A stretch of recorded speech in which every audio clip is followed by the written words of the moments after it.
రంగారెడ్డి జిల్లా మాలర్దేపల్లి ప్రాంతంలో కల్తీ ఆహార దందా బట్టబయలైంది. స్టార్ ట్రేడింగ్ కంపెనీ హోల్సేల్ దుకాణంపై H fast wing SI Akhil బృందం ఆకస్మిక దాడులు నిర్వహించగా షాకింగ్ విషయాలు వెలుగులోకి వచ్చాయి. ఎక్స్పైరీ గడువు ముగిసిన బిస్కెట్లు, మిక్సర్ ప్యాకెట్లు, లేబుల్ లేని తినుబండారాలు భారీగా నిల్వ ఉంచినట్లు గుర్తించారు. వీటిని స్వాధీనం చేసుకున్న పోలీసులు ప్లజర్ ఆరోగ్యంతో ఆటలాడుతున్న నిర్వాహకులపై కఠిన చర్యలు తీసుకుంటామని హెచ్చరించారు.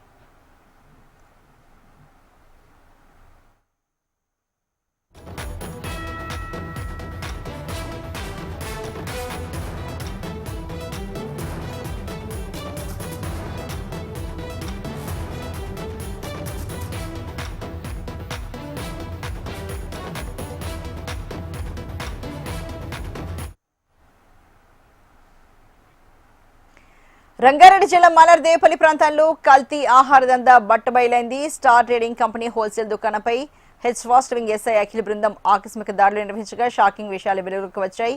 ఎక్స్పైరీ గడువు ముగిసిన బిస్కెట్లు, మిక్సర్ ప్యాకెట్లు, లేబుల్ లేని తినుబండారాలు భారీగా నిల్వ ఉంచినట్లు గుర్తించారు. వీటిని స్వాధీనం చేసుకున్న పోలీసులు ప్రజల ఆరోగ్యంతో ఆటలాడుతున్న నిర్వాహకులపై కఠిన చర్యలు తీసుకుంటామని హెచ్చరించారు.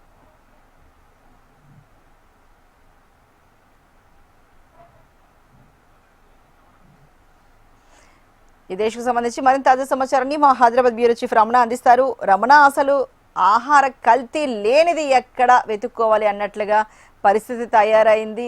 అది ఎక్కడ చూసినా ఆహార కల్తీ ఎక్కడికక్కడ బట్టబయలు అవుతూనే ఉంది. తాజాగా ఈ ఘటన గురించి వివరాలు చెప్పండి రమణ.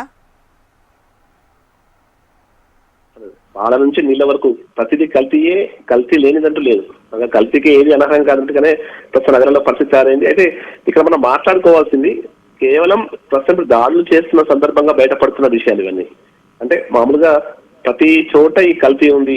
ఈ దాడులు అనేటివి నిరంతరాయంగా ప్రస్తుతం దాదాపు ఒక వారం రోజులుగా కంటిన్యూ అవుతున్నాయి కాబట్టి ఇవన్నీ వెలుగు చూస్తున్నాయి. అంటే గతంలో ఇంకా ఇలాంటి ఇన్సిడెంట్స్ ఎన్ని ఉన్నాయో అని మనం ప్రత్యేకంగా మాట్లాడుకోవాల్సిన అవసరం ఉంది. ఎందుకంటే నగర వ్యాప్తంగా చాలా వరకు హోటల్స్ కావచ్చు, అంటే అక్కడ పర్టికులర్ మనం ఆహార పదార్థమే కాదు, ఇటు చికెన్ అంటే మాంసం సంబంధించినవి, ఆ తర్వాత ఆహార పదార్థాలకు సంబంధించి దాదాపు అన్ని కల్తీవే బయటపడుతుండడం కలకలం జరుగుతుంది. ముఖ్యంగా ఇప్పుడు ఈ ఇన్సిడెంట్ తీసుకున్నప్పుడు ఇది మైలార్దేపల్లి లిమిట్స్ లో జరిగింది. స్టార్ ట్రేడింగ్ కంపెనీ అనేటువంటి ఒక హోల్సేల్ దుకాణం ఇది. ఈ దుకాణం ద్వారా సిటీ మొత్తం దాదాపుగా అన్ని కిరాణా షాపులకి ఇక్కడ నుంచి ఆహార పదార్థాలకు సంబంధించిన ప్యాకెట్స్ అన్ని వెళ్తుంటాయి. అందులో చాలా వరకు ఈ ఎక్స్పైరీ ముగిసినటువంటి బిస్కెట్లు కావచ్చు, మిక్సర్ సంబంధించిన ప్యాకెట్లు, లేబుల్ లేని చాలా తినుబండారాలకు సంబంధించిన ప్యాకెట్లకు అసలు లేబులే లేదు. అలాంటి పరిస్థితి మనకు నగర వ్యాప్తంగా కనిపిస్తోంది. చాలా పెద్ద మొత్తంలో వాటిని స్వాధీనం చేసుకున్నారు. ప్రస్తుతం అయితే నిందితులను అదుపులోకి తీసుకొని అంటే ప్రస్తుతం షాపులు సీజ్ చేశారు. వచ్చే రోజుల్లో భవిష్యత్తులో ఇలాంటి వాటిపై కఠిన చర్యలు ఉంటాయని కూడా అధికారులు చెప్తున్నారు. అయితే ఈ మధ్యకాలంలో ఏర్పడిన ఈ హెచ్ ఫాస్ట్ వింగ్ సంబంధించి ఈ ఆకస్మిక దాడులు చేస్తున్న క్రమంలో ఇలాంటి విషయాలు వెలుగు చూస్తున్నాయి. నగర వ్యాప్తంగా మనకు ఇంకా చాలా చోట్ల ఇలాంటివి ఉన్నాయి. మొదటికి మనం చూసాం మాంసానికి సంబంధించి బిర్యానీ సెంటర్లు కావచ్చు, ఫాస్ట్ ఫుడ్ సెంటర్లకు పెద్ద ఎత్తున మాంసం సప్లై చేసినట్టు చెప్తున్నారు. ఇవన్నీ తినడం మూలంగా మనకి అంటే వివిధ రకాల ఆహారం సంబంధించిన మనకు ఆరోగ్యపరమైన సమస్యలు రావడమే కాకుండా ముఖ్యంగా ఈ ఈ తినుబండాలు అయితే చిన్నపిల్లలు తినే అవకాశాలు ఎక్కువ ఉంటాయి. వారి ఆరోగ్యంపై తీవ్రమైన ప్రభావం చూపెడుతుందని కూడా మనకు ఆరోగ్య నిపుణులు హెచ్చరిస్తున్నారు. ఈ క్రమంలో కేవలం ఈ దాడులను ఏదో తాత్కాలికంగా కాకుండా కంటిన్యూ చేయాల్సిన అవసరం ఉంది.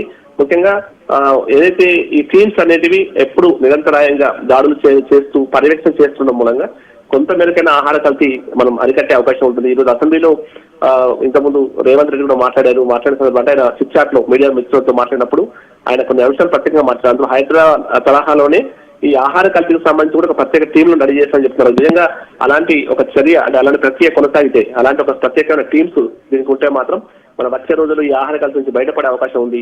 లేదంటే మాత్రం ఖచ్చితంగా వచ్చే రోజుల్లో ఇంకా ఈ కల్తీ సంబంధించిన అంటే ఈ కల్తీ దందా అనేది చాలా పెద్ద మొత్తంలో నగర వ్యాప్తంగా కంటిన్యూ అవుతుంది. కాబట్టి దీన్ని కట్టడి చేయాలంటే మాత్రం ఖచ్చితంగా ఒక ప్రత్యేకమైన వ్యవస్థ ఉండాల్సిన అవసరం ఉందన్నటువంటి అభిప్రాయం వ్యక్తం అవుతుంది. Right Ramana, thank you so much.